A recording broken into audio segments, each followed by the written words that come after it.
Bonjour à tous et à toutes. Aujourd'hui, je vais vous faire un petit tuto concernant Golden Farm, bien entendu, et cela va porter sur les règles du jeu, c'est-à-dire les généralités, les termes et définitions, les droits et devoirs des parties, les garanties et responsabilités, la confidentialité et les autres clauses. Bref, tout ce qui peut être barbant et qu'en général, on ne lit jamais. Sauf que, eh bien, c'est important de s'informer et de savoir de quoi il s'agit. Donc, on va commencer tout d'abord par se connecter, moteur de recherche, celui que vous utilisez habituellement. Il n'y a pas de faites comme vous voulez. Moi, personnellement, j'utilise celui-ci. Donc, je me connecte, mais avant tout, comme d'habitude, petit rappel, je me mets en navigation privée. Pourquoi navigation privée? Je ne le dirai jamais assez. Simplement parce que le moteur de recherche que vous utilisez, quand vous vous connectez, eh bien, votre historique de navigation, les cookies, les données des sites et surtout les informations que vous saisissez dans les différents formulaires, eh bien, ne sont pas enregistrées par le moteur de recherche que vous utilisez. C'est pour ça que c'est important de toujours passer en mode de navigation privée. Donc, je vais sur mon jeu Golden Farm et je me connecte pour vous expliquer un petit peu ce que c'est que ces règles. Petit rappel également, c'est un jeu qui est en anglais et en russe. Pour ceux qui ne comprennent ni l'anglais ni le russe, dans certains moteurs de recherche, il y a un traducteur, dans d'autres pas. Donc, encore une fois, libre à vous de choisir le moteur de recherche qui vous convient. Après, si vous voulez, moi je pourrais vous mettre le mien en lien, à vous de voir si vous voulez l'utiliser ou pas. Donc là, je fais traduire, voilà. Ou sinon, autre possibilité, je fais un clic droit. Pardon, excusez-moi, je suis un peu enrouée. Pour pouvoir me connecter. Donc, je me connecte. Voilà. Vous voyez là, mon compte, on voit que j'ai déjà retiré 20 €. Donc je disais clic droit et vous avez la possibilité de traduire en français. Voilà, c'est pas plus compliqué que ça. Et vous voyez, ça y est, c'est en français. Donc les règles du jeu, eh bien, on va ici sur règles. Et comme je vous le disais, généralité, termes et définitions, droits et devoirs des parties, droits et devoirs du coordinateur, les règles et garanties, la confidentialité et les autres clauses. Donc, je ne vais pas tout vous lire, bien entendu, parce que sinon on va en avoir pour des heures. Donc, par contre, j'ai relevé quelques points qui sont importants, et ceux-là, je vais vous les lire.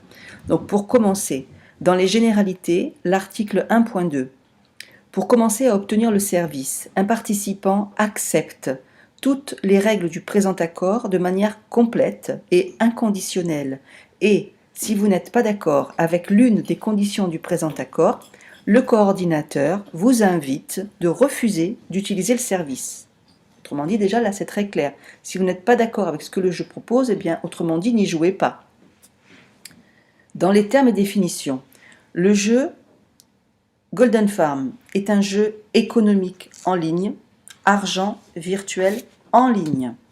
Dans l'article 3.3, le participant s'engage à être personnellement responsable de toutes les actions réalisées avec l'inventaire du jeu, autrement dit les pièces d'argent, lors de l'achat, la vente, l'entrée, sortie, ainsi que des actions sur le terrain.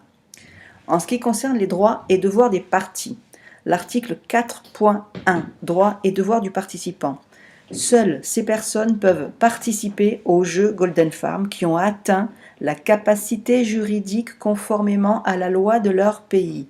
Toutes les conséquences du non-respect du terme sont confiées aux participants. Autrement dit, si vous ne respectez pas la capacité juridique de votre loi dans votre pays, autrement dit, là je pense notamment aux personnes mineures, eh bien, s'il y a des problèmes, ce sera de votre responsabilité puisque vous avez des droits et devoirs, de même que le coordinateur a des droits et devoirs. Je continue. Le participant est obligé de saisir honnêtement les données le concernant lors de l'inscription et, À la toute première demande du coordinateur, fournir des données fiables sur la personnalité qui permettent de l'identifier en tant que propriétaire du compte. Ne pas restreindre l'accès des autres participants et des personnes au jeu, de traiter les autres joueurs, le coordinateur et ses partenaires, ainsi que le personnel, avec respect. Ne pas faire d'obstacles dans leur travail. Ne pas tromper le coordonnateur et les autres. Ne pas utiliser un langage offensant et des abus sous quelque forme que ce soit. Ne pas discréditer les actions des autres acteurs et du coordinateur. Ne pas menacer personne de violence.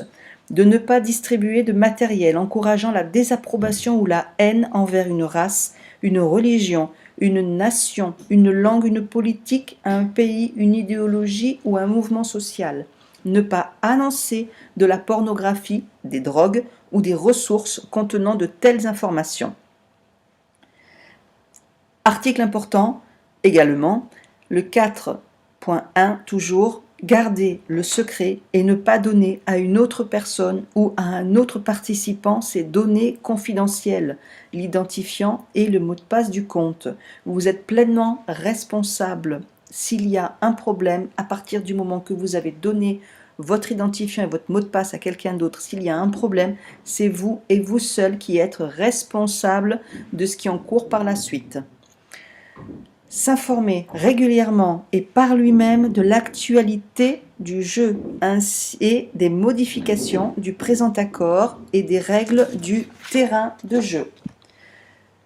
Ensuite, dans les droits et devoirs du coordinateur, article 4.2, le coordinateur est obligé d'assurer sans paiement l'accès du participant au terrain de jeu et à la participation du jeu. Le participant paie lui-même l'accès à Internet et les autres dépenses qui y sont liées, bien entendu. Autrement dit, si une personne vous dit que ce jeu n'est pas gratuit, eh bien vous voyez, c'est faux. C'est écrit dans les règles du jeu de Golden Farm. Je continue. Article 4.2, 1.3. Améliorer régulièrement le complexe matériel et logiciel. Assumer la responsabilité financière de garantir une valeur marchande équivalente de l'inventaire du jeu. Donc l'inventaire du jeu, eh bien, ce sont les pièces d'argent sur le compte du jeu du participant. La valeur marchande de l'inventaire du jeu est de 6 579 pièces d'argent égale $1. Ça, je suis vraiment désolée, je suis enrouée, on y reviendra plus tard. L'obtention de gains par l'utilisateur est limitée par la disponibilité d'or sur le compte. Un or donne le droit de retirer $1. Ça, je vais vous montrer après comment faire pour savoir à quoi vous avez le droit. L'or est crédité pour le réapprovisionnement du compte, 40% du montant. La reconstitution du compte par une saisine de premier niveau, 20% de l'or. La reconstitution du compte pour une saisine du deuxième niveau, 5% vont à l'or. Toute personne possédant légalement l'inventaire du jeu est payée avec la somme conditionnée par le coût du marché, après déduction de la somme opérationnelle. Par exemple, pour le portefeuille électronique payeur, vous avez 3% de frais. Pour les autres portefeuilles, PayPal et autres, les pourcentages de frais ne sont pas les mêmes. Là, je vous laisse regarder au niveau du jeu. Je continue. Pour les garanties et responsabilités, le coordinateur s'efforcera de ne permettre aucune panne, mais n'est pas responsable des pannes techniques, temporaires et des pannes de jeu, quelles que soient les raisons des pannes. Autrement dit, si vous avez une panne électrique ou une panne réseau due à Internet, il va de soi que ce n'est pas le coordinateur, donc autrement dit le responsable du jeu, qui est responsable de ces pannes. Il ne faut pas non plus tout lui mettre sur le dos. Le coordinateur n'est pas responsable des pertes résultant de l'utilisation ou de la non-utilisation par le participant des informations sur le jeu ou de ne pas connaître les règles ou les erreurs de comptabilité.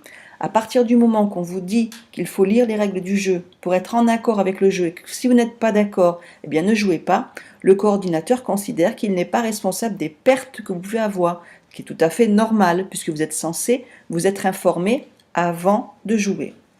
Je continue. Le coordinateur n'est pas responsable des taxes des participants. Ça, je fais allusion à les frais occasionnés, comme par exemple payeur avec les 3% dont j'ai parlé tout à l'heure. Le participant est investi de la fonction à visiter régulièrement le site officiel du jeu pour se familiariser avec les documents et actualités officielles. Autrement dit, il faut aller régulièrement sur les règles du jeu pour voir s'il y a des règles qui ont été enlevées, rajoutées, modifiées. À chaque personne de se tenir légalement informée de ce qu'il se passe. En ce qui concerne la confidentialité, le coordinateur garantit que les données déclarées par les participants lors de l'inscription au jeu ne seront utilisées par le coordinateur qu'à l'intérieur du jeu. Autrement dit, il y a respect de la confidentialité. Les données personnelles que vous transmettez restent à l'intérieur du jeu et ne sont divulguées nulle part. Ça fait partie des règles. Si jamais c'est pas fait, eh bien vous pouvez vous retourner contre le coordinateur parce que c'est écrit noir sur blanc. D'ailleurs, je vous invite à prendre les règles du jeu et à vous les imprimer et à vous les garder quelque part de côté parce que si un jour vous avez un problème, au moins vous avez un recours.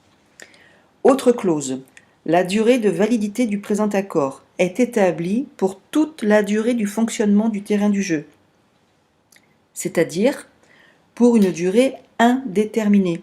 Et il ne propose pas de date de terme du présent accord, de fin de date. Autrement dit, le jeu est indéterminé. En s'inscrivant et en étant sur le terrain de jeu, le participant accepte qu'il ou qu'elle a lu, compris et accepté pleinement les termes du présent accord ainsi que les règles du jeu et autres documents officiels. En cas de désaccord avec l'un des points de l'accord, il est suggéré aux participants de refuser d'utiliser le site. Encore une fois, c'est écrit dans toutes les règles qui sont notées ici. Dernier point, l'article 7.5, il est noté « L'accord prend effet au moment de l'inscription du participant au projet ». Autrement dit, à partir du moment que vous vous inscrivez, vous acceptez les règles du jeu et vous êtes censé les avoir lues pour vous être informé. Voilà. Donc ça, je vous laisse le lire tranquillement, parce que je ne vous ai pas tout lu là, bien entendu, je vous ai lu que certains points importants. Donc prenez le temps de lire vraiment tout ce qui est écrit ici. Moi, je l'ai fait avant de commencer à jouer pour être sûr qu'il n'y ait pas de coup foireux ou quoi que ce soit. D'ailleurs, je tiens à préciser quand même qu'il y a très peu de jeux sur Internet qui possèdent autant de règles de jeu, légalement parlant, qui puissent nous encadrer, nous les joueurs. Petite parenthèse. Donc je reviens sur cette histoire d'or. Ici, l'article 4.2. Vous voyez par rapport à l'or. Donc comment faire pour savoir au niveau pour comptabiliser votre or, pour savoir à combien vous pouvez retirer d'argent sur votre jeu? Eh bien, vous allez tout simplement dans ces règles, vous allez ici, dans les droits et devoirs du coordinateur, sur l'article ici 4.2 que je vous ai lu tout à l'heure, donc en assumer la responsabilité par rapport à donc l'inventaire du jeu. Vous voyez, inventaire du jeu, 6579 pièces d'argent égale $1. L'obtention de gains par l'utilisateur est limitée par la disponibilité d'or sur le compte. Donc là, vous allez me dire, oui, ok, d'accord, mais moi, je ne connais pas ma disponibilité d'or sur le compte, donc je ne sais pas combien je peux retirer. Eh bien, c'est très simple, il vous suffit de cliquer ici, sur or, et vous avez une fenêtre qui s'ouvre. Voilà. On vous explique comment l'or est calculé, mais surtout, le plus important, voilà ce qu'on vous dit, que sur votre compte, vous avez actuellement 106,84. Ça, c'est pour moi, bien entendu. Donc, ce qui veut dire qu'actuellement, dans mon jeu, le coordinateur m'autorise à retirer 106,84 $, puisque comme vous voyez, c'est noté, Gold calcule la somme d'argent à retirer du projet. 1 or égale 1 USD. Pour retirer du système 100 $, vous devez avoir 100 pièces d'or sur votre compte. Ce qui est mon cas, j'en ai 106,84. Donc là, je peux retirer 100 $. On vous explique comment l'or est crédité, ça je vous l'ai dit tout à l'heure. Petit bémol, petite parenthèse, voyez, ça c'est important. La plupart des joueurs ne ressentent aucun besoin d'or après avoir invité seulement 5 à 7 filleuls actifs. Voici le paragraphe des règles du jeu qui le stipule. Donc, si vous avez 5 à 7 filleuls actifs, vous n'avez même pas de questions à vous poser sur le fonctionnement de l'or. Mais moi, je vous invite quand même à aller jeter un petit coup d'œil de temps en temps. Voilà, donc j'espère ne pas avoir été assez longue, j'espère vous avoir, comment dirais-je, fait comprendre qu'il est important d'aller au niveau des règles et de vous informer pour savoir comment fonctionne ce jeu vraiment. Parce que là, vous avez toutes les règles du jeu, vous avez tout. Voilà, donc après, si une personne vous dit oui mais ça fonctionne pas, patati patata, enfin une personne négative vous dit ce jeu-là donne pas d'argent, eh bien dites-leur simplement de se renseigner et d'aller voir sur les règles du jeu, et ces personnes-là comprendront pourquoi elles ne peuvent pas retirer d'argent. Voilà, et bien je vous remercie en tout cas pour votre écoute, je vous remercie pour le fait de me suivre, et je vous dis à bientôt.